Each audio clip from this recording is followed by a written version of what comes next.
Okay then, you've just got back from the expedition, and Yesterday, I wondered if you could tell us a bit about your sighting while there. Well, what it was is it was the first actual day of we arrived at the campsite reasonably late, about 5ish, and it was the next day, probably about 9ish, 10ish, whatever. And we was walking into the jungle. We'd gone quite a way into the jungle. Most of it was a natural path where the animals are made like. It was going very quietly. There was Adam Davis, myself, Sahar, and Donnie, one of the guides, and Adam, Sahar and myself were in the front, Adam behind me, and Donnie at the back. And we were going very slowly and stopping every now and then, slightly, just to see what noise was about and things like that. Mm-hmm. And we got to one point, and Adam's got quite good hearing, and he heard some rustling about, it must have been about 100 yards in front of us, something like that. And I got a rustling, so he stopped and went silent for a while. And we could hear the gibbons making a bit of noise in the trees, a bit further away from that. So we went silent. We weren't sure what it was. I thought it may have been a tapir, because it was quite rustling quite a lot with amongst the branches as well. It's not such branches, it wasn't that high up. It was bushes and things like that. Oh right. And when we got nearer, they're a lot shorter than the Sumatrans, and he could see a bit lower than I could. He pointed out Dave Lauren Pendy, and I looked, but I couldn't see it all. I could hear a bit rustling further along up in the background where the gibbons were. But luckily I had a little laser pointer with me, and I pointed in roughly a direction, and he moved my hand down to where he saw it, and I still couldn't see it that well. So I bent down lower, and I could just see like the back leg and the hindquarters of it, and it was about 4 to 5 foot above the ground on a tree, a Y-shaped tree, and one of the forks of it had fallen off, and it was sitting on where it joined the main trunk of the tree. It was crouched from there, clutching the other part of the fork, as if it was really sort of frightened in fear, and all the trees sort of covered in like a sphagnum moss, and it was pushing its face tightly against it. Right. Now I couldn't see it that clear because I had to move around different angles to see all of it, sort of thing. But I couldn't see its hands properly, and I couldn't see its feet, but I saw the rest of it. And at no time did it look directly at me. It pushed its face, to say, into the moss on the side of the tree. Mm-hmm. And it just looked petrified then when I saw it. It was a sort of dark, very, very dark brown, mostly blacky dark brown colour. Yeah.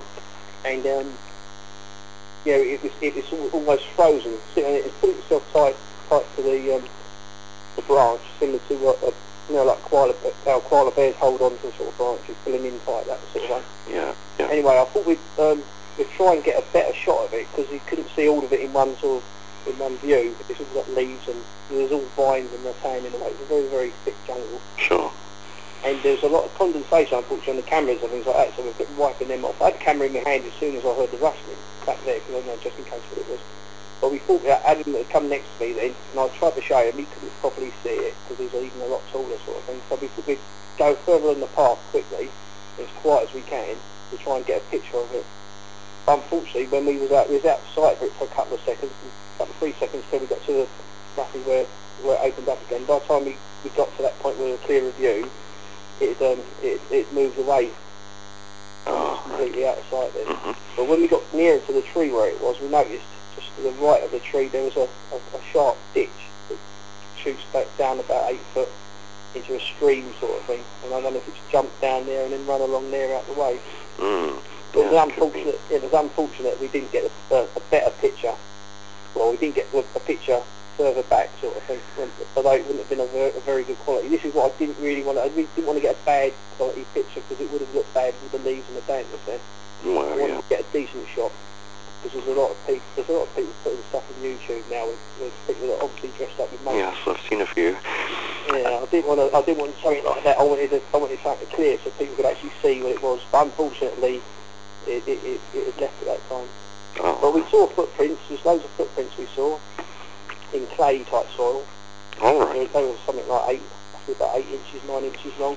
Did you have the means to take a cast, or did you just photograph them? When we first got there, Adam had arranged with the guys to bring some plaster, but they never had it when we first went up there. But they had to go down for Ramadan halfway through the expedition. Mm-hmm. So they said they would bring some back when they came back up again.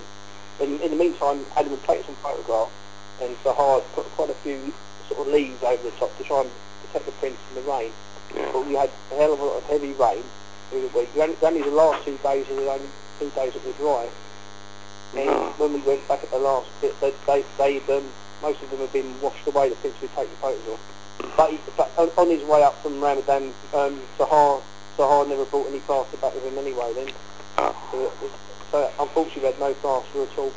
But Adam Davis has taken plaster casts in the area in the past. Yeah. Mm-hmm.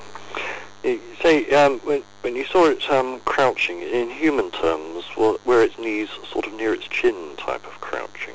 No, not right up that way. No, it was. So I couldn't properly see its feet or its hands because I think they might have been wrapped round the branch a bit. Oh, yeah. It was knees were up to its elbows, and it was pushed in tight against the tree.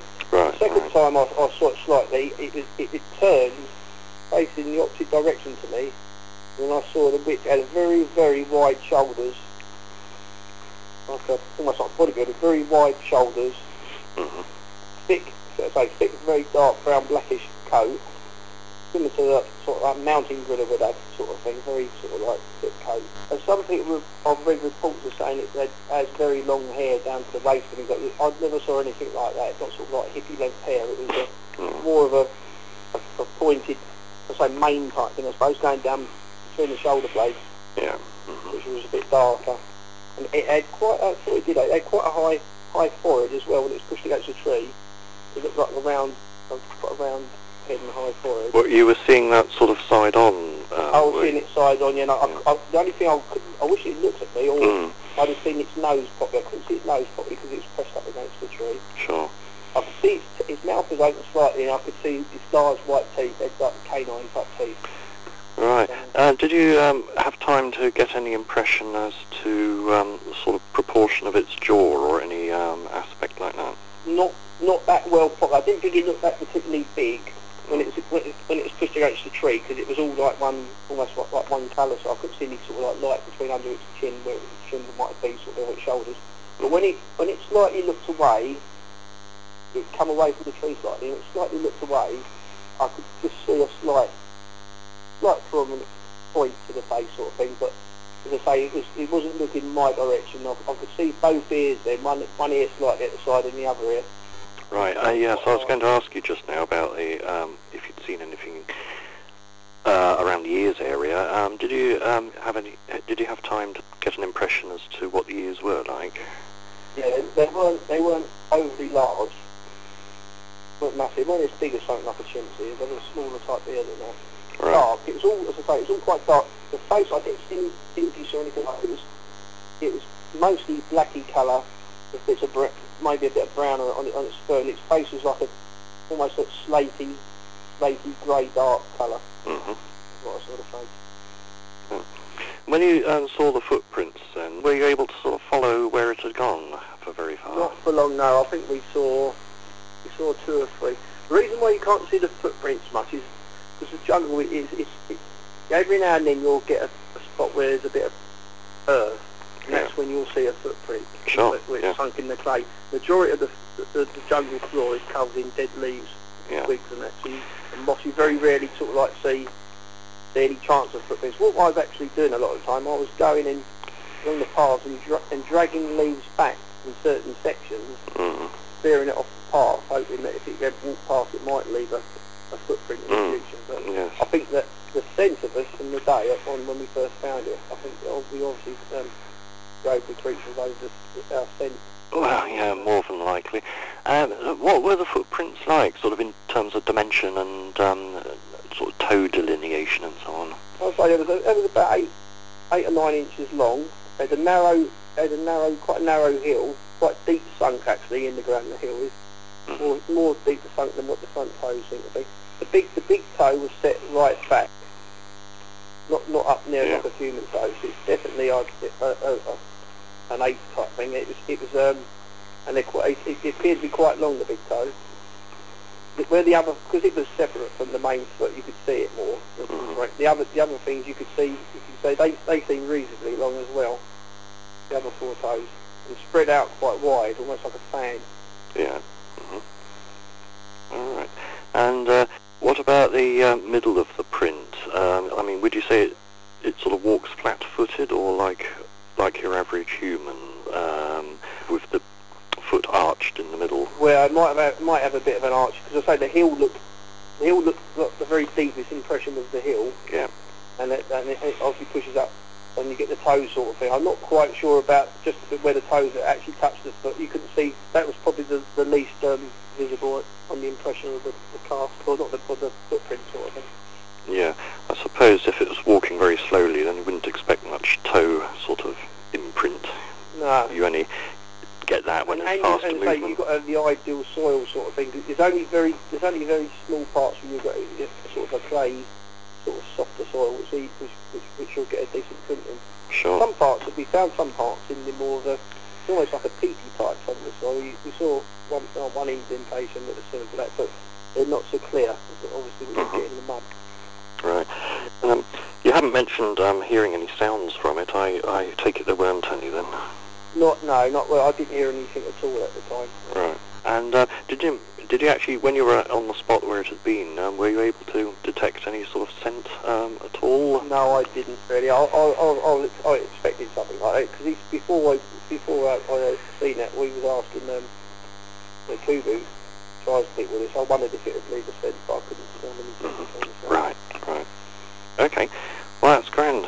Anyway, I think history's going to show that you're the first person on a CFZ expedition to actually see a sort of warm-blooded cryptid then. So there you go. Good stuff. I'm just sorry I couldn't get a picture for other people to see. Yeah. But if we'd have got round in time, we'd got a nicer, clearer shot. Yeah. It's the way it goes sometimes.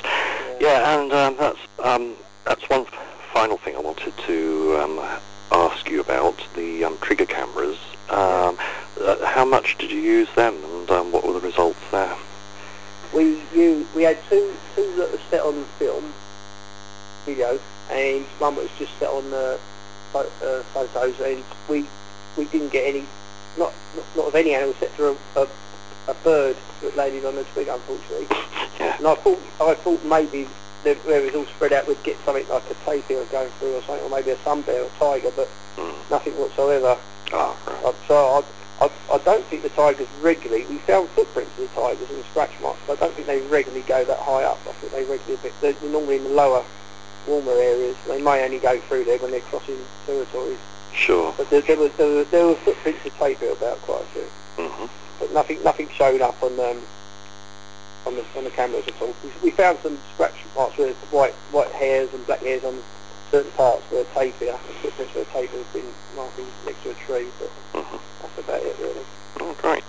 Oh well, thanks very much for all that info. Anyway, it's good stuff. That's okay, Graham. Okay. Give a chance to see it in the future, or go back there again in the future.